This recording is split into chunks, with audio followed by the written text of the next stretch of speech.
2025년 12월 3일 크립토 정보 시간입니다. 오늘 주제는 일본 12월 금리 인상 사실이었나? 그리고 왜 어제, 오늘 암호화폐가 급등락했나? 핵심부터 차근차근 쉽게 설명하겠습니다. 어제 코인 하락의 큰 흐름은 이랬습니다. 일본은행이 금리를 올릴 수도 있다는 말이 다시 나왔다. 그래서 엔화가 강해질 수 있다는 기대가 커졌다. 그러면 엔화를 싸게 빌려 다른 위험자산을 사두는 거래, 이른바 엔캐리가 불편해진다. 캐리를 줄이거나 청산하려는 움직임이 번지면 주식과 코인 같은 고위험 자산이 먼저 흔들린다. 그래서 급락이 나왔다. 오늘의 급등락은 무엇이냐? 어제의 그 기대가 다시 완화되거나 뉴스 해석이 엇갈리거나 레버리지 숏과 롱 포지션의 강제 청산이 번갈아 터지면서 가격이 요동친 것이다. 중요한 사실 하나, 일본은행이 12월에 반드시 올리겠다고 공식 확정한 적은 없다. 시장은 발언과 기사, 제목과 물가 데이터를 보고 가능성을 가격에 빠르게 반영했을 뿐이다. 그 뒤에 추가 기사와 인터뷰에서 뉘앙스가 조금씩 달라지면 그 기대가 위아래로 흔들리고 그때마다 가격이 크게 움직인다. 결론을 먼저 정리하자.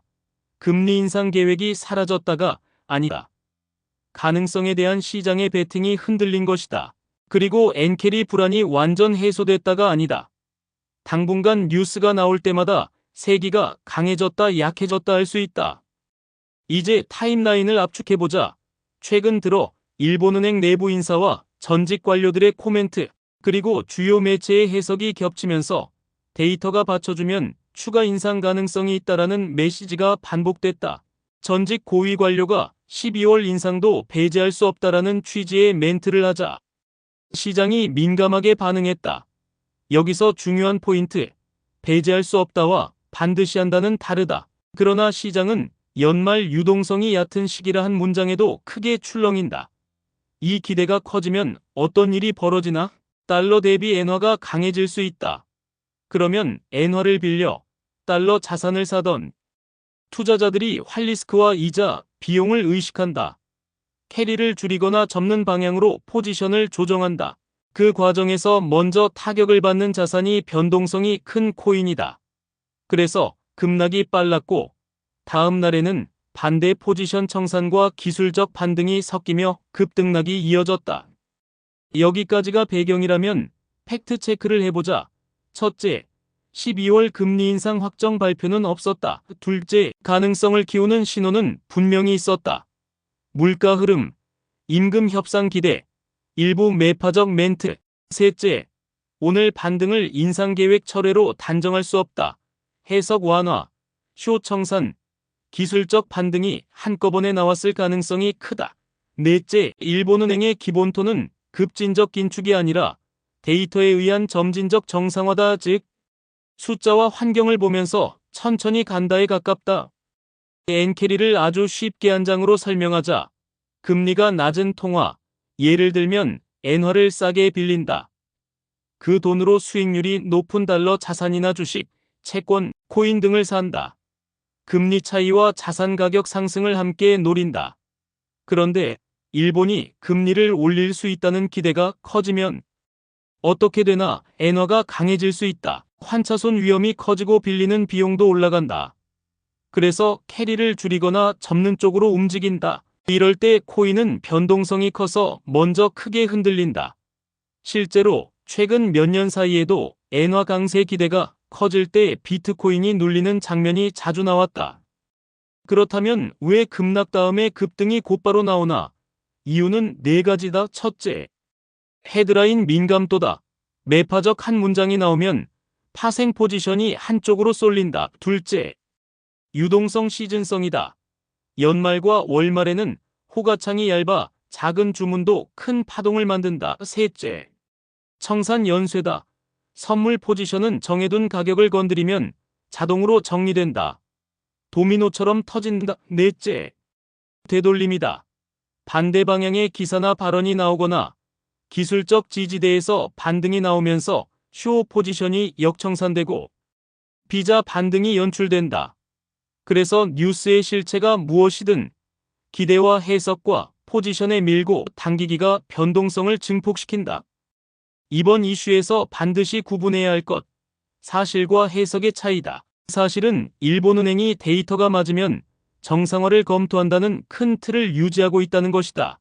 일부 인사 발언으로 12월 카드 가능성이 언급되었지만 확정은 아니었다. 해석은 시장이 그 가능성을 빠르게 가격에 반영했다가 다음 뉴스에 따라 되돌렸다는 것이다. 결론은 계획이 사라졌다가 아니라 베팅이 흔들렸다는 말이 정확하다. 엔캐리 불안 역시 완치가 아니라 잠시 가라앉았다가 다시 고개 들 수 있는 파동에 가깝다. 이제 코인 투자자 입장에서 무엇을 보아야 하는지 연결고리를 짚자. 첫째, 달러 대 엔화와 비트코인의 동시성을 보자. 엔화가 갑자기 강해질 때 비트코인이 밀리는 경우가 잦다. 둘째, 일본 국채금리를 보자. 특히 10년물이 튀면 정책 변화 기대가 자극될 수 있다. 셋째, 파생 포지션을 보자. 펀딩비가 한쪽으로 치우치면 작은 뉴스에도 청산 연세가 나온다. 넷째, 일정을 보자.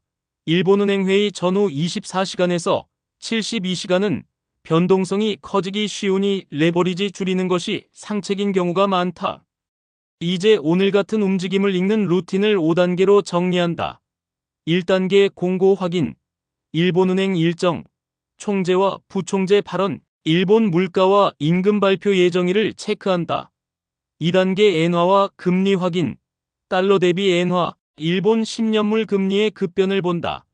3단계 코인 파생 확인. 펀딩비와 미결제 약정과 청산 지도를 본다. 한쪽 쏠림이면 변동성 경계 신호다. 4단계 현물 수급 확인. 거래대금, 호가창 두께, 대형 지갑의 입출금을 본다. 5단계 시나리오 선택. 매파 뉴스가 이어지면 리스크를 줄이고 중립이나 비둘기 톤이면 기술적 반등을 확인한 뒤 소액 분할로 접근한다. 초보자용 실전 시나리오 3가지를 예로 든다. 시나리오 A 뉴스 추종 단타.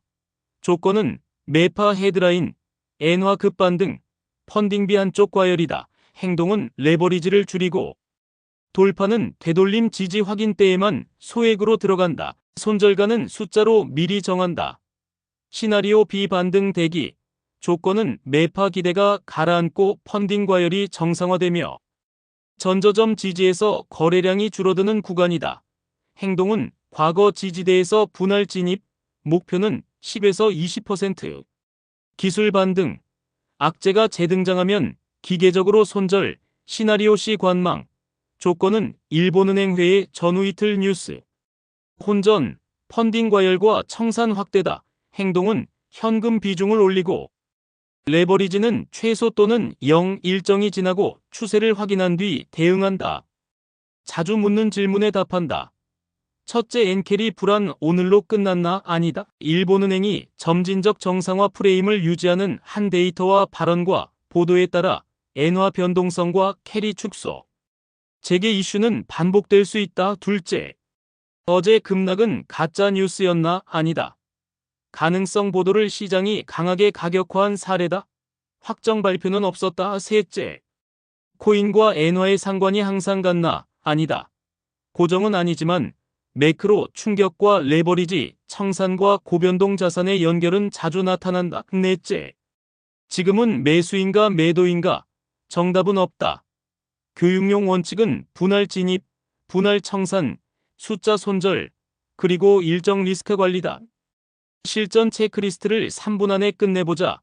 첫째, 신뢰할 만한 경제 매체에서 일본은행 최신 발언과 회의 결과 프리뷰를 확인한다. 둘째, 달러 대비 엔화와 일본 10년물 금리의 급변을 본다. 셋째, 코인 파생 데이터에서 펀딩비와 미결제 약정과 청산 맵의 과열을 본다. 넷째, 거래소 공지에서 입출금 제한과 유의 종목 지정 같은 이벤트성 리스크를 확인한다. 다섯째, 내 포지션 계획을 숫자로 적는다. 진입가, 손절가, 분할 청산 구간을 미리 정한다. 이제 정리의 정리. 어제의 급락은 일본 금리 인상 가능성 재부각, 엔화 강세 기대, 엔캐리 축소, 우려라는 매크로 줄기가 코인 시장의 레버리지와 만나 증폭된 사건이었다. 오늘의 급등락은 그 기대가 완화되거나 해석이 엇갈리거나 포지션 청산이 겹치며 나온 기술적 움직임이 컸다. 일본은행의 스탠스는 데이터에 따른 점진적 정상화에 가깝고 12월 인상 확정은 아니었다. 엔캐리 불안은 완전 해소가 아니라 파도처럼 크고 작은 물결이 반복될 수 있다. 코인 투자자는 헤드라인만 보지 말고 엔화, 일본 금리, 파생 과열, 청산 지도를 동시에 보아야 한다. 그리고 언제나 분할, 손절, 기록이라는 기본을 지켜야 한다. 마지막으로 초보자에게 한 문장 조언.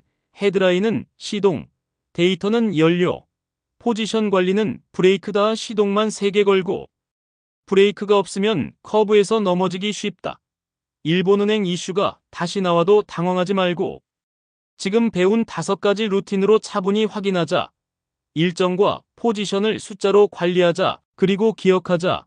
시장은 종종 사실보다 기대에 흔들리고 그 기대는 다시 데이터로 수정된다. 우리는 그 사이에서 규칙을 지키는 습관으로 생존 확률을 높인다. 디스클레이머로 마무리한다. 이 내용은 교육과 정보 제공 목적이며 매수나 매도를 권유하는 것이 아니다. 암호자산은 원금 손실 위험이 매우 크다. 실제 거래 전에는 공식 발표, 환율과 금리, 파생 데이터, 거래소 공지, 수수료와 입출금 조건을 반드시 재확인하자. 오늘 영상은 여기까지다. 한 줄 요약. 일본 12월 금리 인상 확정 아니다. 시장은 가능성에 베팅했다가 되돌렸다. 엔캐리는 완전 해소가 아니라 조정 중일 수 있다. 코인 투자자는 공지와 엔화와 파생을 동시에 보고 분할과 손절을 지켜라. 이것이 오늘 급등락을 이해하는 가장 안전한 방법이다. 이 내용이 도움이 되셨다면 좋아요와 구독으로 다음 리서치에서 또 만나요. 가격이 아니라 기본기로 투자하시길 바랍니다. 머니픽 코리아 굿뉴스 GNTV였습니다. 세상의 모든 투자자, 여러분의 성투를 응원합니다. 감사합니다.